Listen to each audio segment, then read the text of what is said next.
This podcast is for informational purposes only and does not constitute legal, tax, investment, financial, or other advice.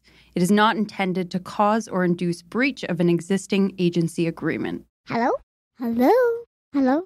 This is the Vancouver Commercial Real Estate Podcast.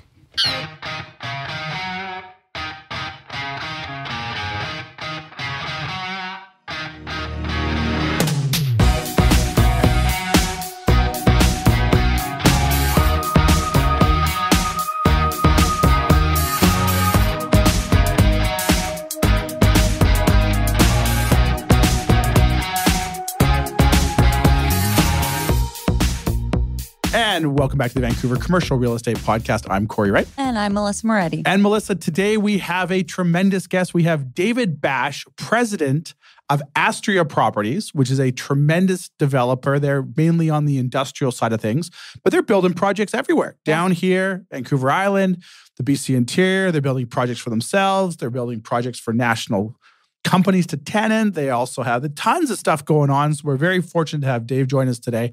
Great interview. Everyone's going to love it. But Melissa, I'm really curious to find out. I haven't seen you in a few weeks here. I had Adam here with me last week. Mm-hmm. How's the residential market? I know on the commercial side, we're like lights out busy. Mm-hmm. How is the residential market? We're month 6 of the rate hold. Yep. I mean, we haven't come off our rates yet. We're still sitting at about 7.2s prime, 5% with the BOC. Bond market, I think, is going in the right direction, depending on what day you check it. How is residential? It sort of feels like we went from more of a balanced market to we're now in a little bit more of a seller's market, it feels like. So what are inventories level? That's what I'm really curious. So right now we are what? Mid-February. Mm-hmm. Inventory tends to start to spike March, April timeframe. A lot of people will actually even take their homes off the market. If they've listed late last year and they didn't sell, they'll take them off in December and then probably come back on March, right? Yep. As of right now, there hasn't been a massive spike in inventory, but you can feel the buyer sentiment has changed a lot, specifically for really high-class properties. A-class properties are selling very fast, multiple offers. Wow. Yeah. Over asking price, I'm assuming then. It depends on how the property is priced. It depends on how competitive it ends up being, but we're seeing a lot of activity. So here's one thing I'm really curious about. So on the residential side, they introduced this waiting period. Right. So it's kind of like I write an unconditional offer. I get 72 hours to figure out my stuff. How does that affect a multiple offer situation now? Are people going unconditional knowing they have that 3 days grace period? We're not seeing too much of that. I think that was sort of, pre interest rate hikes when things were really crazy. But, we're still seeing a lot of subject offers, right? Can you walk me through how that new introduction of that affects the deal? Because obviously in commercial, we don't have it. We're obviously very aware of it. But walk me through. So I'm a buyer. Yeah. So I write this offer on this house. Yeah. I write unconditional. Yeah. So even if you write unconditional, you have 3 days, 3 business days to do your due diligence. So you tell me write the offer on Thursday morning is what you're telling me. That way I don't have to, I have till Monday afternoon to figure it out. You've got a couple extra days, and if there's a holiday in there, even better. Okay, so write on a Thursday before a long weekend. Yes. Okay. So, but the caveat here is that if you do not remove the subjects, actually because you have no subjects, but if you do not move forward with the deal, then you pay a fee. A rescission fee. And what is that rescission fee? Is it a percentage of the purchase price? Yeah. So it ends up being, for most transactions that are, let's call it around 800 or $1 million, it would be about, $1,200 type of thing, right? So it's not huge, but it sort of prevents people from, just throwing out a bunch of offers unconditional and going, oh, well, I can just back out, right? Like it protects the seller in a way too, right? So how does it work? So I write an offer with a 5 business day subject period. Yeah. Do I get 5 business days plus 3 business days? No. Or does my 3 business days included in my 5? Yeah, it sort of overlaps it. So what I'll typically do with my buyers is that, even if they were planning on going subject free, I'll just do a 3-day subject period to cover that rescission period. Yeah. So that they don't have to pay that amount. So let me get this straight here if I'm reading this correctly. So I write an offer with a 3 business day subject or a 4 business day subject. Yeah. My 3-day rescission period falls within that same time period. Yeah. So if I do change my mind, I just don't remove my subjects the following day and I save my rescission fee of $1,200. That's right. Don't know if the government thought that one through too well before introducing it. But I think when it is beneficial is when it's very competitive, right? Yeah. And so they introduced it.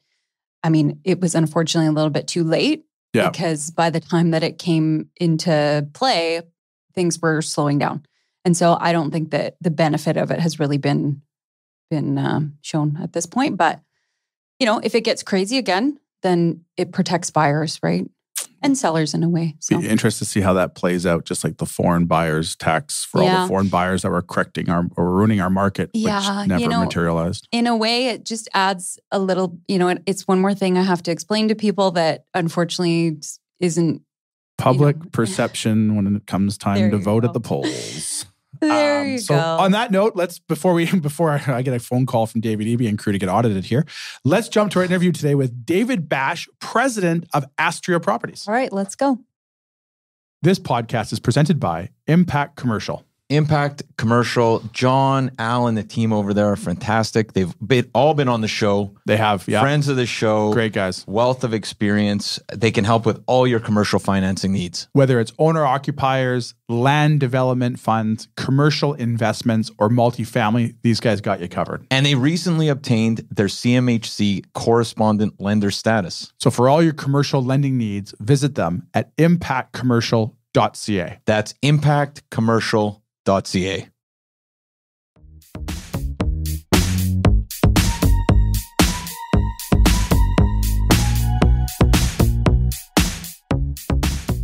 Okay, we're here today with David Basche, president of Astria Properties. David, how are you doing today? Doing very well. Yourself? Great. Well, thank you so much for taking the time to join us today. For all those listeners who maybe don't know about you just yet, maybe you can tell us a little bit more about yourself and how you got into, say, commercial real estate? Yeah, so I was actually born and raised in Germany. I made my way over to Canada in 2006 and kind of progressed through high school and university here. And I was super fortunate to start my career with one of the great developers in Metro Vancouver, Boza Properties. That was in 2012, 2013.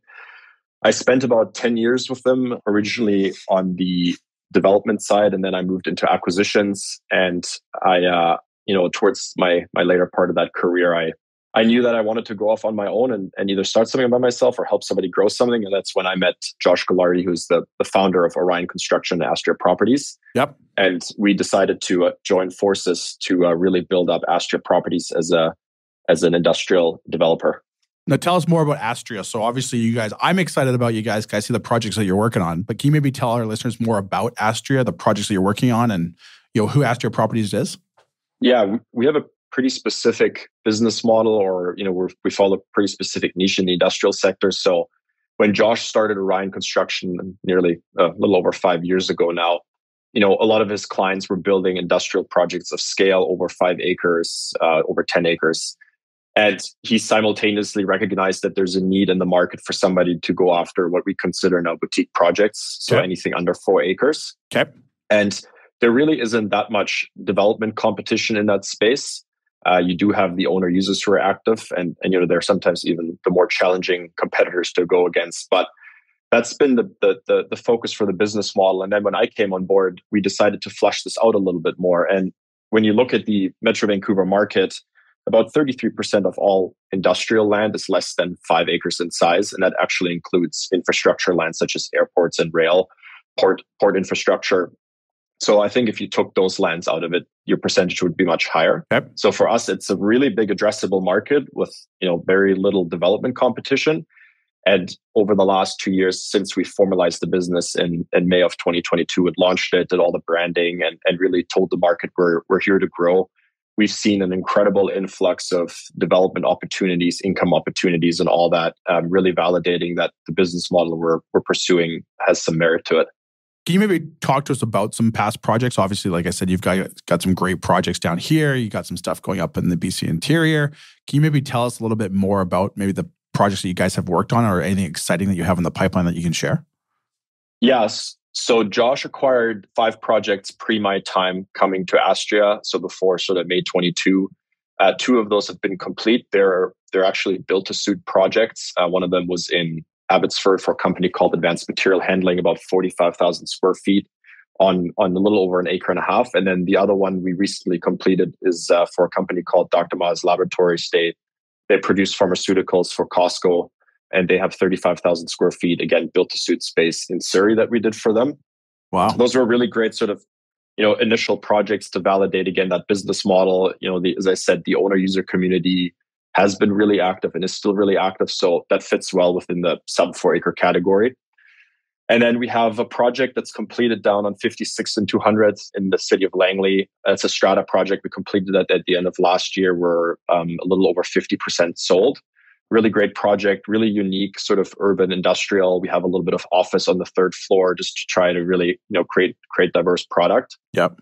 And then we have a project in Port Coquitlam that we're just about to launch, which will be one part of the property. It was 5 acres originally. We subdivided it into two parcels. One property will be a light industrial strata with some office up top. Again, the suburban office market is still somewhat interesting, and we continue seeing investors and owner users asking for more office space than we can actually deliver in an industrial building. Okay. So that's one part of the development. The other part, we are going to council for rezoning to try to do a hybrid light industrial self-storage facility. Again, trying to promote the employment generating uses on the ground floor and then adding additional density on top to increase really the feasibility of the project on the second, third, fourth floor. So for our listeners' standpoint, they're probably thinking in their minds like traditional like tilt up industrial where you've got kind of like mezz office and you got your, maybe your showroom entry and your warehouse with grade level loading at the door. But you mentioned there about like third level office. How is that sort of integrated into your projects, and who are the buyers on the strata side that you're selling the offices to? Obviously, I'm assuming end users, but what type of industries are people looking in for offices in that kind of quasi-industrial space? Yeah, so on Link 200, which is our project in the city of Langley, the total project size is about 55,000, 60,000 feet.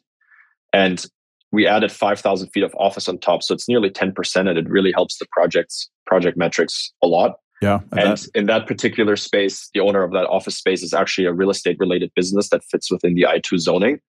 And so that's typically who we would be trying to target. The industrial zones often prohibit general office uses. So you have to be a little bit careful there as to who you're trying to attract. Sometimes the uses are very specific, but generally it's real estate construction related businesses, some engineering stuff. Some tech is often included in the zonings that we see. But it's mostly owner users, not investors. So if I'm an owner user and I do fall within these categories of zoning, what would a price point look like maybe in an industrial office? And I can tell you in Langley, if you kind of go to the top of 200 there, which seems to be kind of like the epicenter of strata offices right now, like you can be paying north of $1,000 a foot, and some shells are even like $950 before you build them out. So how would if I'm an investor or an owner user looking at a project maybe in Langley on 200th or just off 200, and I'm looking at shells at $950 a foot, how would a product like what you guys are bringing to market, how would that compare on a price standpoint? Yeah, I think it's really not that much different. We have provided a little bit of a discount because you're not, your traditional office building that has similar provision of amenities. But at the end of the day, you have a separate lobby, you have an elevator, and you have premium office spaces with some view components. Where we obviously have to provide sufficient parking. Yeah. So we'd be pricing those pretty competitively to what else we're seeing in the market. Of course, I think something to consider is that because it's an industrial lot, it's often not on major arterials. So there's a bit of a price discount just for the location not being on, call it 200th Street, although sure. in our project, Link 200 on Langley isn't 200th. So I think if that office was to sell today, it would sell at a good premium dollar competitive to market. So you mentioned about some projects you guys have here in the Lower Mainland. Is there any other markets within BC that you guys are either actively looking for projects, or you're actually building in or potentially building in the near future? Yeah, so it's sort of to just keep going on our portfolio overview. Yeah, please do. When I came on board, we ended up acquiring 4 new projects over the last year and a half. Our first move was actually to go to Kelowna. We love Kelowna. We love the municipality there. I'm going to give a huge shout out to planning staff there. They are incredibly great to work with, and they know how to move a project through the entitlement process like no other. It's been awesome.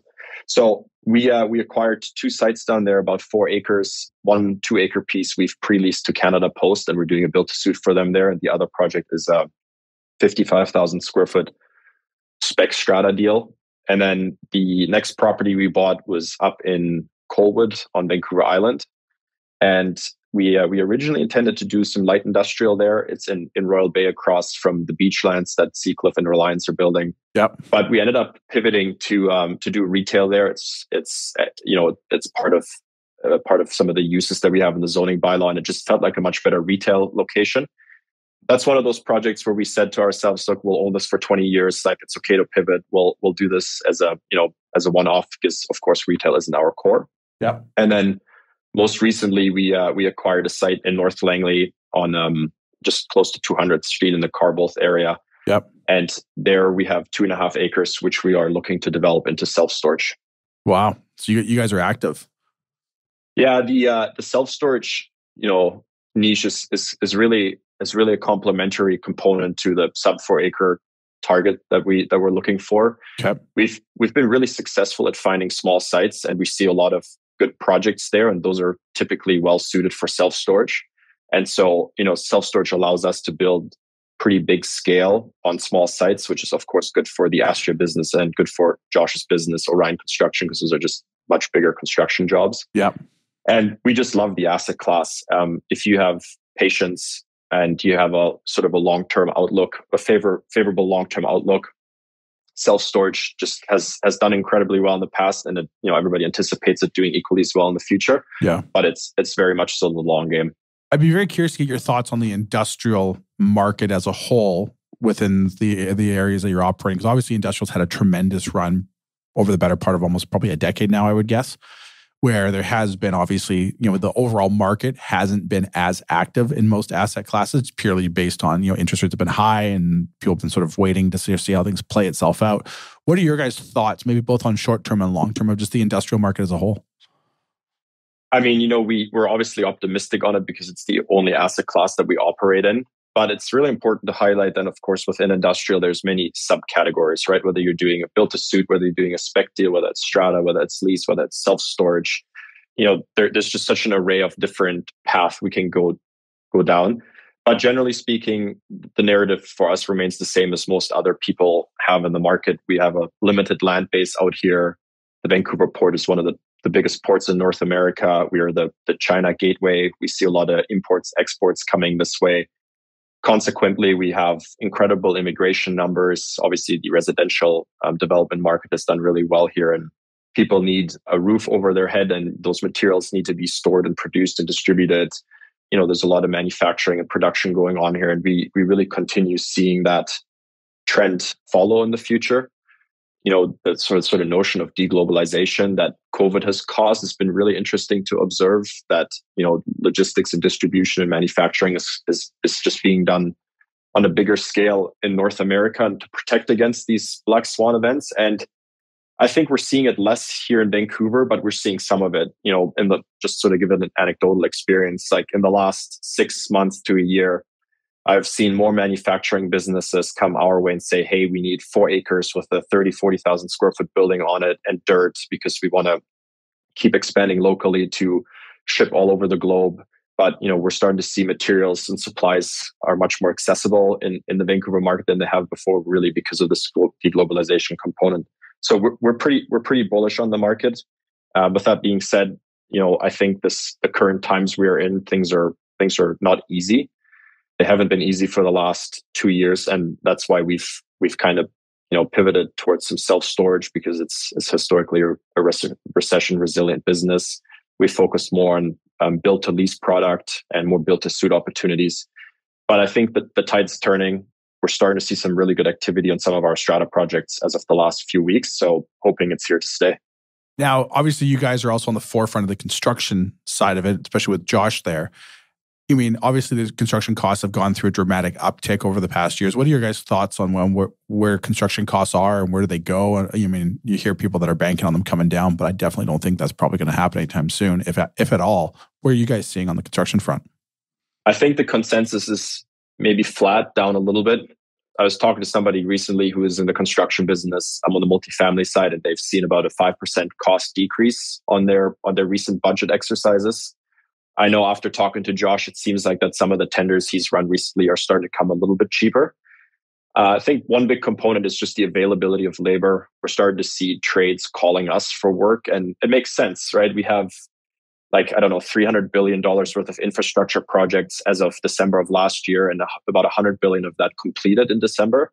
So that trade pool has become available to utilize for other jobs. And I think that's where we're starting to see some of the call volume come in for trades to say, hey, we're looking for work. What projects do you have? How can we help?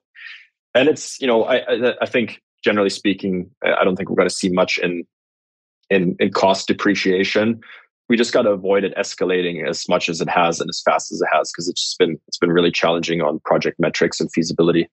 So obviously you guys are very active in the market right now. What are your thoughts on where this market goes? Obviously interest rates have held for, I guess we're a 6th consecutive month now. We're still at 5% with the BOC, but obviously everyone's very optimistic where rates are going. What's your thoughts on the overall real estate market moving forward? I don't think rates will ever be as low as they used to be. And, I've been in the business for over a decade now, and this is the first time I'm seeing this type of market. And I encourage everybody to just use this as a learning opportunity. We've been really careful in our approach. As I said, we're trying to do some self-storage. We're doing a build-to-suit for Canada Post. We're doing some retail leasing. So a lot of the product that we are building is still performing well. With that being said, I think, if you're not in the market, you're out of it, and you got to keep looking, and you got to look into new opportunities. We are out there looking for more development projects, particularly now where it might take you a year and a half, 2 years to entitle a project, especially if you have a rezone that you need to do. And we think the market is going to be a lot more healthy in 2 years from now than it is today. Even today, if you buy an income deal and you're pricing it, or you're getting financing, based on the 5-year Canada bond plus 200 basis points, you're looking at a 5.6, 5.7% interest rate. Yep. That's not an outrageous interest rate, and as I said, I don't think the rates will ever be as low as they used to, but we foresee the rates coming off. I think 4.5% is maybe a normal and healthy environment. And just what we're seeing in the market now, as I said earlier, we're starting to see the owner users are being a lot more interested in strata product. We've got our project linked to 100 in Langley, and we've put 2 units under contract a couple of weeks ago, and the tour activity has gone way up, and there's a lot of interested buyers. I think the fact that there's some interest rate stability and that the path forward is interest rates down is making people more decisive about buy decisions. And with that being said, we're totally in buy mode. We know that private capital is sitting on the sidelines and is looking for the deals, but the deals haven't been there. The bid-ask spread, as you know better than anybody, has just been so wide and continues to be so wide. Well, I can echo. Obviously, I agree with you in your sentiment with regards to rates. Probably won't go back to where they were. And I think anyone that's buying something that's using either even pre-COVID numbers, never mind the hellish free money we had during COVID. If your numbers work with those interest rates, I think you're lying to yourself. So that part I 100% agree with you on. Totally. I can tell you from a brokerage industry, we've seen a massive ramp up over the past 5 or 6 months since rates started holding back in October-ish of last year, which I think it just goes to show, to your point there's so much private capital on the sidelines waiting to come into the market, and you got to be in the market to really understand what's going on. And I think for companies or REITs or individuals or whoever it is, if you kind of take a pause and sit out without having one toe in and maintaining communication, there's a lot of great opportunities going to pass you by, because there's too many people that want to get into this market, who are actively in the market, that are going to get those opportunities, and those opportunities will be brought to those who are active, not so much those who are inactive. So that part, I agree with everything you said there, and then some. We talked before we were recording about maybe the different product lines and stuff like that you guys offer at Astria. You guys are obviously building for yourselves. What other type of services do you guys offer maybe to clients out there?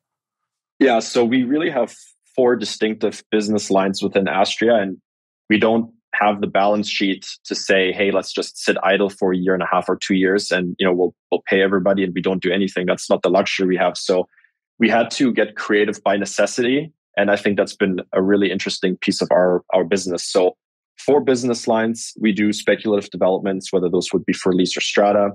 We love the build-to-suit market. That's where my team is spending a lot of time on these days. And we're getting incredibly creative with the owner-user community, right? Whether we're acting as sort of the middleman of marrying up a property with an owner-user, coming up with creative deal structures to make sure that the price point that they're buying the finished product at suits them. Yeah, that's been really interesting. The owner user market is really active still. We track a lot of mandates, and I can count off 2 million square feet of owner user demand pretty quickly, which is incredible to think about. In order to kind of strengthen the backbone of the Astria organization, we are in the process of putting together, it's not quite a fund, but a private vehicle to buy income producing properties. Yeah. We really like BC class industrial that has value add to it or development upside. The strategy behind that is to acquire a portfolio that we can look to in 10, 15 years from now as redevelopment opportunities. I always say that if it's hard to buy real estate today, it's going to be even more difficult to buy it tomorrow because, this market is already so tight. Yep. And then the last business model that we're working on that, we've gotten some great traction on, we're doing a lot of work, is really a third-party management model. And this all came from conversations originally with private landowners, like 2-3 acres, where they said, why should we sell our land and incur huge capital gains today when we could develop it and build an income producing asset on it and build a legacy for our family? Yep. And so we said, well, that's really interesting. You need the expertise to do that. And, we are creating a soup to nuts program for that, where we effectively become a landowner's partner. And we do every part of the development process from start to finish and hand over the key at the end of the day.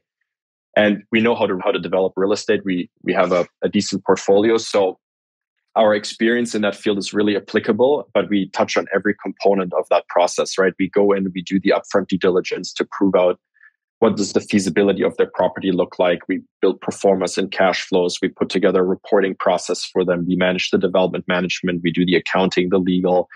We help with introducing them to the brokerage community, right? We help them with lease negotiations and building out an asset and property management process. And then really we turn over a key at the end of the day. And it's been interesting because we started off with the smaller private owners. And then we really quickly realized that there's a lot of institutional capital in Metro Vancouver that owns large pieces of property, who don't have the resources on the ground. They don't have the relationships with some of the contractors. That's where Orion comes in very handy. They don't have the relationships with the municipalities. And so we said we should add that as a target group.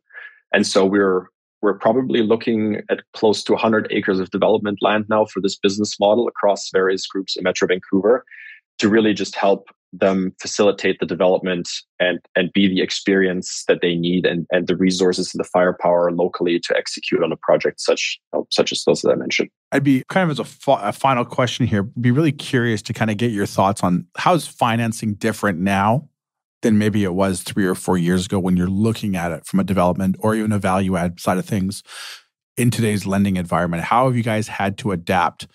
And what does a deal look like to you guys now on a finance side, maybe versus what it looked like 5 years ago? Yeah, I mean, we're lucky that the industrial market is still very much preferred by the big banks. And so we are still seeing good appetite from lenders to be financiers of our projects. Everybody just looks at it with a lot more detail these days. They scrutinize the performance a lot more than they did, 5 years ago. Very important these days, over 5 years ago, is just the covenant of the borrower now, just to make sure that there's sufficient firepower if something does go wrong. We're in the process of financing our Canada Post deal in Kelowna, and it's one of those things where we have a zero carbon building, so it's green, and we have a tier 1 government tenant, and that's the banks are all over that. And for us particularly, most of our projects that we have they're not huge loans that we require. And so from a risk perspective to the banks, it's not like they're lending out $100 or $200 million on a deal. We may be asking for 20 or 15 million bucks or 12 million bucks. And so they just get a lot more comfortable with these smaller amounts. But we've been seeing some great success. We are a young company. We're doing work with some of the tier 1 lenders, which is really great. And I think it speaks to the quality of developments that we produce. Obviously, construction financing and land financing has gotten a lot more expensive, which is just tough to stomach.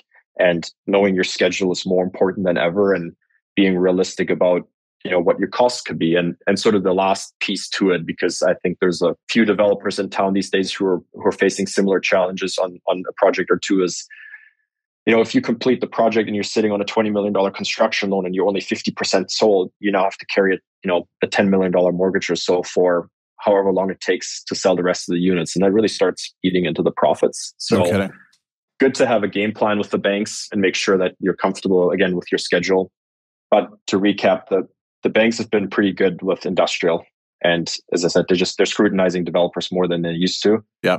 And a little bit more equity is required in deals most often now. But other than that, we've been seeing some good success with them. Well, if you make money in today's lending environment, you're going to make that much more money as rates hopefully trend downwards over the next 24 months. Dave, we can't thank you enough for joining us and sort of diving into the business there. But before we let you go, we have a 6-pack of lighthearted questions we ask all of our guests. Do you have a few more minutes for us? I love it. Yeah, let's do it. The 6-pack is powered by our good friends over at Red Point Law. Red Point Law, Cory, Tim, Falco, Scott, and the team. These are great people with a wealth of experience when it comes to commercial closings and private lending. And I just want to say, Cory, not to cut you off, they have a perfect 5-star review on Google. So for all your commercial legal needs, visit them at redpointlaw.ca with offices in Vancouver and now open in downtown Kelowna. All right. Favorite vacation spot? Ooh, that's a good one. Wow, I don't want to be super boring, but I got to say, I love Palm Springs. Oh, there you go. But I had the chance. I went to the desert or Palm Desert for the first time ever this past year to attend a conference. It was awesome. It was just absolutely awesome down there. Is there anywhere particular in Palm Springs you find yourself more often than not?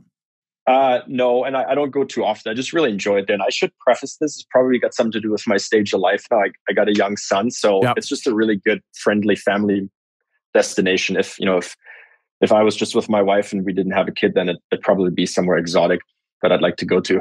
Nice. Next question up for you. A book recommendation for all of our listeners. Doesn't necessarily have to be real estate related, but it can be. I am currently halfway through a book called The Psychology of Money. Okay. And really enjoy that. Really good sort of historic experience in it. And it's got like 10 or 15 chapters about, wealth creation and money and just how the psychology plays into it. And I think it's very applicable to life and some really good lessons in it. You're not the first person that's recommended that book to me. I've heard. I don't think we've had anyone else on the podcast recommend it just yet, but a couple other people in passing in the commercial real estate realm had also mentioned that book. So it seems to be a good one going around. Yeah. All right. Next question. Favorite band or musician? This tells us the truth, Dave, about you. So favorite band, think hard. I like some old school music. I like the legends of music, and my wife is probably going to laugh at me when I say this, but I'm like a huge Queen fan. Oh, so nice. Yeah, I just think that's phenomenal music. The movie was exceptional, and my little boy seems to like them as well. So I'll go with Queen. Well, this will lead me into my next question then. So it's Friday night. You got a babysitter at home. You guys are enjoying some beverages somewhere, and you find yourself in a karaoke bar. What song are you singing? I'm hoping you're going to say Bohemian Rhapsody, but what song are you singing karaoke? Oh, I think I would do no justice singing any Queen song, so might go into something a little different, but Bohemian Rhapsody would be a good one. Yeah, maybe I'd give that a go because you got to test yourself. You got to be uncomfortable. I like the fact that you're willing to put yourself in that position to try it. That's very good. Most people cop out on that question. They're like, "Oh, I'm horrible. I don't sing." But you're going to take it all the way to the finish line with Bohemian Rhapsody. I got a lot of respect for that. I got nothing to lose. All right, next question. You found yourself on death row. What's your last meal? My last meal would be has to be steak. Oh. I'm a huge steak lover. Mm. Yeah. Any particular restaurant you're getting that steak from? Well, if it's local, I'd probably say Elisa. It's just nice. Top notch. Yeah. Yeah. Any side condiments? A cream corn for sure. Oh, nice. But I'm more like I like cooking it in my barbecue at home, and glass of red wine, some cream corn, and that makes me really happy. That sounds pretty. Not that I want you to die, but that sounds pretty good. All right, Dave, last question up. A piece of advice for our listeners. Maybe you're on the forefront of the real estate development side. A piece of advice for our listeners looking forward to 2024 who maybe want to enter the market that you guys are already very active in. What's a piece of advice you have for them? Maybe two pieces, but it's be vigilant and be very conservative in your approach. I don't think we're through the thick of it yet. And as we know, things can turn in a hurry, but just have a game plan and have optionality if you're looking into project development. Like a lot of the things that we've done is we always made sure we had a second exit option. Yep. In projects, whether that's, flipping the land or building a different product type, just to make sure you have some security there. Great advice. And I think the other piece is just, being uncomfortable is really good. Right? It just makes you grow. And in this market, it's really easy to get uncomfortable, but there's some great opportunity out there. Great advice. Well, it's funny you say that about the exit strategy. As somebody probably like a decade ago who was extremely successful in the commercial real estate realm, one piece of advice they gave me when you're buying property is always look at it, not with the current tenant, but the next tenant, and always look at your exit. Because in real estate, as much as we think everything's going to go to plan, nothing tends to always go perfect. So if you have that exit that works really well for you as a second option, just in case, and you're very profitable on your exit, you can never go wrong. Too many people, I think, get into real estate acquisitions and they have to have like a perfect scenario home run work to make their numbers work. And those people, unfortunately, never sort of find themselves on the right side of the deal. Dave, we appreciate you taking the time today. How can our listeners find out more about yourself and everything you guys have going on over there at the company? You can follow us on LinkedIn and Instagram. We also have a website, and I love to make myself available and to meet new people. So I think my email address is actually on the website. Reach out to me. Always happy to get together for a coffee or a beer and chat real estate. And we've got an open door policy. If you're out in Langley, pop by the office, introduce yourself, say hello, be happy to chat. I'd be careful of putting that out there because you guys have a beautiful office there right down the street from our Langley office. And the photos online look amazing and the lunch and learns look amazing. So you might find me popping in from time to time. We'd love that. Awesome, David. Thank you so much for your time. We really appreciate it. And thanks, David. Take care. That was a pleasure. Thanks so much. Take care. Thanks, David. Bye-bye.